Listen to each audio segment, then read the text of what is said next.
What if I told you that fear of failure is what is driving your life and your decisions? Would you believe me? I think I can almost bet that you have experienced fear of failure at some point in your life. Maybe you are even experiencing this right now. You know what I mean, right?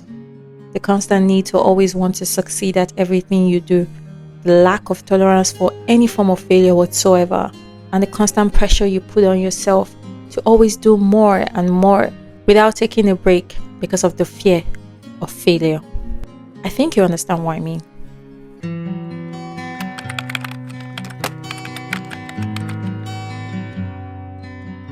Without thinking about it at all, it's a definite yes.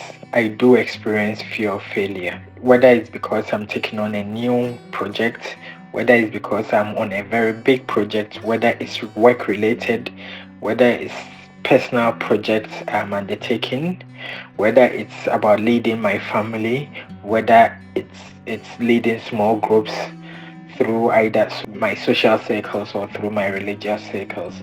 It could even be as something as small as just trying to talk to someone out of something or talk to someone into something. You ask yourself, will I fail? Will I be successful? It's usually either manifesting itself through procrastination. So I'm trying to do this, and because I'm afraid I'm gonna fail, I keep procrastinating it. Or sometimes it's just anxiety. I keep thinking about it. How will it go? How will it go? How will it go? But yes, I definitely do experience failure. Yes, I have fear of failure. And I would say the two main reasons why I have them is first, as a result of expectations, I think from childhood.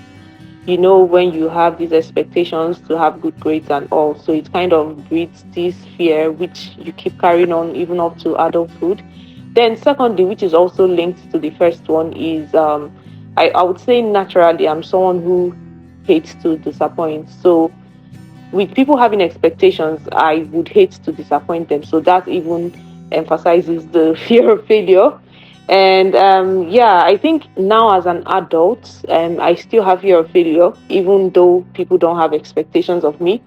But I would say now I have expectations of myself. I mean, I've set up goals, I've made targets, I've put in time and work to do things. So I'm scared that maybe at the end of the day, all those times, all those energy you put in doing the work would have been a waste. So, like, I'm also scared of losing and scared of not, basically, not even having food to put on the table, basically. I think for me, a lot of factors have like driven my fear of failure. So just thinking back when I was younger, it was always a case of, oh, the people that are doing better in school and getting better grades, they don't have two heads. Like, why can't you be like them? Why can't you be at the top of your class? Why can't you be better? And my dad, he was a disciplinarian and he was also very passionate about academics. Like, it was to the point that he would always check your results. You can't hide your results from him. You can't just manipulate anything. You can't just do it. My father will actually catch you. So there was always this need to actually always impress my parents, just to do well and all of that. And then graduating into university, I feel like that was the point where I actually struggled so much with my grades. And I remember always crying so much, and I always hated myself. I would always beat myself up. Sometimes I would keep my emotions to myself. I would be asking myself, like, what's going on? What's going on? Why am I not getting the expected results? I would put in so much effort. I actually was pushing myself beyond my limits every time. And I think this was for different factors. I kind of felt like I needed to prove myself right and do well for myself, and not just myself. I felt like if I don't pass, I would be letting myself down. I'll be letting my parents down. I'll be embarrassing my parents. Just different emotions. And I also felt the need to also want to be so great in life, so rich. And I felt like I needed to do so well in my academics for me to get to that point I wanted to get to. Now, moving on to after I graduated from uni and I moved to the UK, I felt like, okay, I'm in a new country. I'm not in Nigeria. I don't know anyone here. I cannot afford to fail here. Like, imagine if people hears that, oh, Nena is abroad and Nena has failed. The embarrassment, the humiliation, like different thoughts, right? And each time I think about it, I remember I always had goosebumps. I told myself I had to succeed in life. Like, I feel like my fear of failure has always been my driving force. And while to an extent that has worked out fine for me, it has definitely taken a toll on me in some other ways. Like, fear of failure is something that it can be good at the same time it can be bad.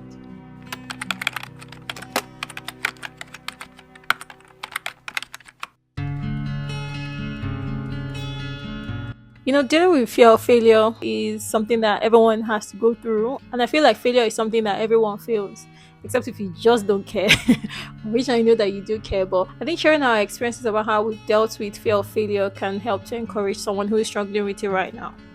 The first thing I've really done over the last couple of years actually is that I'm becoming more of a pragmatist than a perfectionist. Being very pragmatic has helped me know that what's important is the end goal and not really the process. So I have a target to deliver something at the end of the year. My perfectionist mind would have gone through 100, gone through a certain scenario 100 times, refining it over and over and over to make sure that I get to the desired outcome. Over time, I've come to know that conditions change in between the time you start your planning to whenever the final delivery of whatever it is due. So with changing conditions means you need to be pragmatic about it and adapt to the changes. What's most important is not being perfect in your planning through and through, but what's important is delivering the results you set out for yourself. The second bit is preparation and information.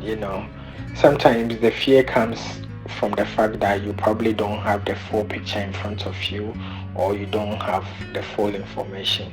One of the things that helped me calm down is actually doing a lot more research about the things and getting as much more information around it, coupled with adequate preparation. Because if you want to move from point A to point B and you need to cross a lake of sharks, you will obviously be afraid. But if you prepare well, etc., you could probably decide to move at a time where the tide will favor you and not favor the sharks. Well, I'm not very good at handling it, but I think right now what I try to do is to remind myself of where I've come from, all the things I've done, and all the past wins. I think it kind of encourages me and reminds me that really you've come a long way and you're just a human being.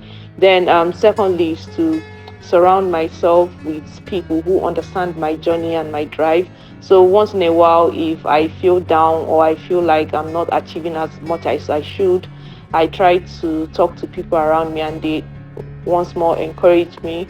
And then the third thing I try not to do, or the third thing that helps me manage it, is I try not to compare myself with my peers, because basically everyone's journey is different. So if you are comparing yourself with your peers, you are going to get very discouraged that you are not where you are meant to be, but your journey is definitely different from that of your peer. So yeah, so I try not to compare basically. Something else I try to do is I try to have like a reevaluation session. So when you have a plan and you're working towards it, from time to time you need to like have a reevaluation to know if this is still attainable, if this is still the right direction, or if you should change course basically. Yeah, so I think these are the things. For me, the major thing that I had to do was to reorientate my mind. Rather than being scared of failing or being scared of like the outcome of the things that I do and how it will impact me and all of that, I kind of switched my mindset to embrace failure and also see failure as a learning curve, as a way of learning something new. Like, okay, I failed at this thing. What can I do better to succeed at it the next time I try to do this thing right? What lessons have I learned from this experience? And this mindset shift as well also involves like asking myself different questions. Like, rather than asking myself, what if I fail? I ask myself, what if I succeed? Because one thing about fear of failure is that it can even stop you from even embarking on something in the first place, right? So rather than letting that fear of failure get the best of me and prevent me from actually going ahead with doing the things that I want to do, I would just ask myself, what if I actually do this thing and I actually succeed? I mean, it's a 50-50 chance. I might succeed, I might fail. So what if I do succeed? Then what happens, right? I've also worked on my expectations. From my own experiences, I've understood that there is nothing like quick successes. Like sometimes you have to really work hard to be able to get things. You have to fail and then get back up and put in more energy before you succeed. I don't expect everything that I do to always turn out fine, if that makes sense. I really, really gauge my expectations. I don't just go into things and just expect that they would work out instantly. I expect sort of to hustle, to grind. Like if it doesn't work out today, it will work out tomorrow. If it doesn't work out tomorrow, there's still next tomorrow. And as long as I'm alive, there is hope. I'm not geared towards quick successes, and I do not believe in quick successes, because if we always feel like everything that we do, we will have to succeed at them, we'll only be faced with a lot of disappointments that might discourage us from even trying out new things in the future. Or changing your mindset or gauging your expectations to kind of expect that things might go right, but things might also go wrong. It has really helped me. Like there's nothing like quick successes, like you never know. And by gauging my expectations, I don't set short timelines to be able to achieve things. I'm usually more realistic in how I set my expectations. When I see it and I've done my research and I see that this thing can take up to 6 months, for example, I would give myself a mental timeline of 1 year and buy myself more time to be able to achieve things, if that makes sense. Like I'm reasonable with my expectations, I'm realistic with my expectations. I'm not hoping on quick successes, and I'm just hoping for the best basically. One major thing that actually causes fear of failure is people's opinions of you. The more you care about what people would think, the more you care about what people would say, it would hold you back and stop you from doing certain things in life. When I was still in Nigeria, I know in some sort of way I kind of felt like, what would people say? But moving out of Nigeria, I realized that what's your damn business with me? Focus on your life. Focus on the things that concern you. My business is not your business. And your opinion of me doesn't really matter. Am I thriving at life? Yes. Is it your business? No, it's not. If I tell you about things that are going on with me, then fine. If you hear from other people, fine. But you cannot really put me under any sort of pressure to kind of impress you. You cannot make me do things because I care so much about what you think or how you see me or what you say about me. So this was one of the ways that I dealt with fear of failure. I kind of cared less about what people think about me, which I think that you should do too. Like, why do you care? Everyone is going through something. If you start to tell me your own challenges, I might relate to some, but I might not be able to relate to some. So why do you care about my own life? If I fail, is that your business? Caring less about what people think about you is actually a good start towards dealing with the fear of failure. Just going back to the mentality shift, I think for me, my mindset has kind of shifted about failure. I don't really care about failing what I start right now. I'm scared about being a failure in life. Do you get what I'm trying to say? It means that, for example, it is already written in my destiny that I will be a person well known by age 30, meaning I've sort of made it in life, right? And then I'm taking all those tiny steps to get to age 30. And then one of the steps I took, I slipped and I fell. And because I fell at that step, let's say that was like at step 20, for example. Let's say I fell at step 20. Then I'm not like, oh my God, I failed, I can't go on. Nope. I'm more scared about getting to 30 and being a failure or being old and having nothing to write home about myself.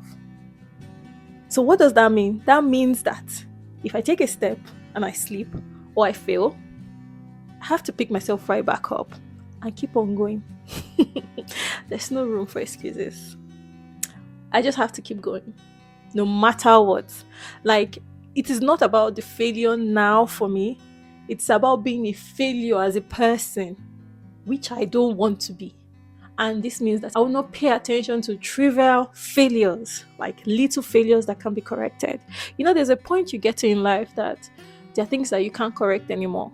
There are just certain things that cannot be corrected anymore. I don't want to get to that point where I have loads of regrets and I wished that I just I just wish that I kept going on. I just wish that I should have just tried a bit harder. I rather try harder and deal with those little failures than to be a failure as a person. So the fear of being a failure in life is what is helping me to deal with the fear of failure. I hope that makes sense to you. Let me tell you, everyone is going through their own problems. Do what's best for you. Make decisions that work out fine for you. Don't be scared. If you fail, take it as a learning curve. Like, think about it. A lot of people that have succeeded in life had to deal with failures at some point in their lives. Things do not actually always work out 100% of the time. Things do not actually just play out fine for everyone. People deal with different things at different points in their lives. Sometimes the successes are celebrated because that's what we can see. But when those people are going through their down times, you probably cannot see because it's either they're not sharing it or they're just dealing with it themselves. But no one is perfect. Everyone struggles with something in one way or the other. Deal with yours. Don't think about what people will say. Do things that would favor you as a person and as an individual. Do not let the fear of failure hold you down or weigh you down. Nah. I feel like when you start to think about the fact that you are made for more, no matter the challenges you face, no matter the obstacles that come your way, you will pick up yourself and keep going. Because at the end of the day, it's only you that have you. Sometimes people might not see the bigger picture the way you see it. Sometimes people might not understand your point of view. And because they do not get where you're coming from, they might not encourage you as much as you would have loved them to encourage you, but you have yourself to encourage you. So be there for you first before someone else is there for you. And take it easy on yourself. Stop beating yourself up about everything. Take it easy, okay? I hope this video has been helpful and I will see you in my next video. Bye.